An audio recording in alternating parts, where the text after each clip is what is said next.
Ben genel cerrahi ve cerrahi onkoloji uzmanıyım. Genel cerrahi profesörüyüm. Yaklaşık 35 yıldan beri cerrahinin içindeyim. 1987 yılında Ankara Tıp'tan mezun oldum. Aynı yıl genel cerrahi ihtisasına başladım. Ankara Numune Eğitim Araştırma Hastanesi'nde. O zaman öyle bir hastane vardı. Türkiye'nin en eski hastanesiydi ama şimdi maalesef kapandı. 1963 yılında Bartın'ın Ulus ilçesinde doğdum. Bir göçmen ailenin çocuğuyum. Soyadımdan da anlaşılacağı üzere. Baba tarafım Saraybosna göçmeni. İlk öğretimimi Ulus Merkez İlkokulu'nda yaptım. 2000 nüfuslu bir ilçe. Yani şu anda da nüfusu 3000 falan olmuştur göçlerle. Böyle kıyıda köşede kalmış şirin bir yerde o zaman. Şimdi biraz değişmiş. Daha sonra devlet parasız yatılı imtihanlarını kazanarak Samsun Anadolu Lisesi'ne başladım. Parasız yatılı olarak. Ama orta eğitimi Konya Anadolu Lisesi'nde bitirdim. 1980-81 yılında. Aynı yıl Ankara Tıp Fakültesini kazandım. Ankara Tıp Fakültesini 1987 yılında bitirdim. Fakülteyi bitirir bitirmez de Numune Hastanesi'nde, Ankara Numune Eğitim Araştırma Hastanesi'nde genel cerrahi ihtisasına başladım. İhtisas bitimi bir süre hastanede çalıştım. Daha sonra Niğde Devlet Hastanesi'nde 4 yıl kadar görev yaptım. 4 yılın sonrasında gene bir sınav kazanarak Ankara Üniversitesi Tıp Fakültesi'nde cerrahi onkoloji yan dal ihtisası yapmaya başladım.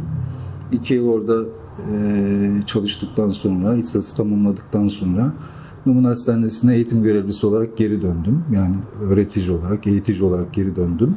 Daha sonra emekli oluncaya kadar Numune Hastanesi'nde eğitici olarak çalıştım. Çok sayıda genel cerrahi ve onkolojik cerrahi ameliyatı yaptım. Özel ilgi alanım onkoloji, yani onkolojik kanserler ama genel cerrah olmam dolayısıyla hepatobiliyer sistem hastalıkları, yani safra kesesi hastalıklarıyla da çok sık olarak uğraştım. Hala da uğraşmaktayım. 2006 yılında Ankara Numune Eğitim Araştırma Hastanesi'nde eğitim görevlisi olarak çalışırken genel cerrahi doçent oldum. Eğitim görevlisi olarak, doçent olarak Numune'de devam ettim. Bu süreç içinde şimdi genel cerrahide bazı bölümlenmeler oldu. Yani organ yönelimli genel cerrahi bir grup doktor, alan çok geniş olduğu için genel cerrahinin biraz bölünmesi gerektiğini, hani teknolojik gelişmeler ve bilimdeki, bilgideki artış dolayısıyla cerrahların her şeye yetemeyeceğini, yetmemeye başladığını düşünerek genel cerrahi bölümlere böldüler. Bu arada Numune'de de böyle bir bölümlenme oldu. Ben o bölümlenmede hepatobiliyer cerrahi, yani safraları ve karaciğer cerrahisi bölümünde hoca olarak devam etmeyi tercih ettim. 2015 yılına kadar Numune'de asistan eğitimi, işte hasta tedavisi ve bilimsel çalışmalara devam ettim. 2015 yılında kendi isteğimle Numune'den emekli oldum.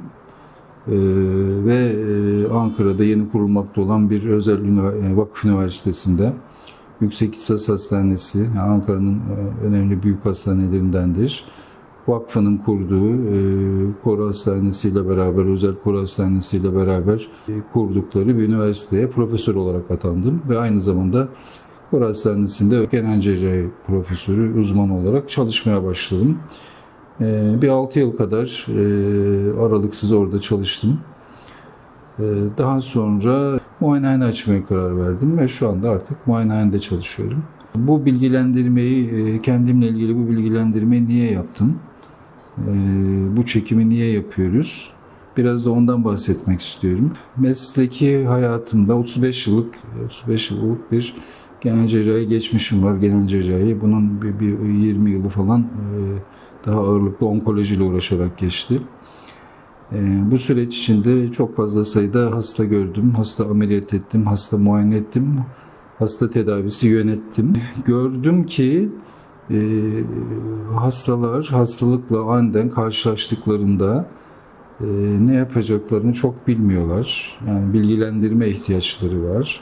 Dolayısıyla hem bu mesleki pratik, 35 yıllık pratikte karşılaştığım soru ve sorunlarla sıklık sırasıyla organ sistemlerine yönelik olarak toplumu bilgilendirmenin faydalı olabileceğini düşündüm.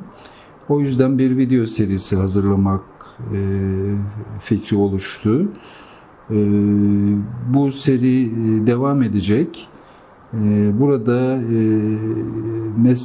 söylediğim gibi meslek hayatımda sık rastladığım hastalıklardan ve sık rastladığım sorularla ilgili sizleri bilgilendirmeye çalışacağım.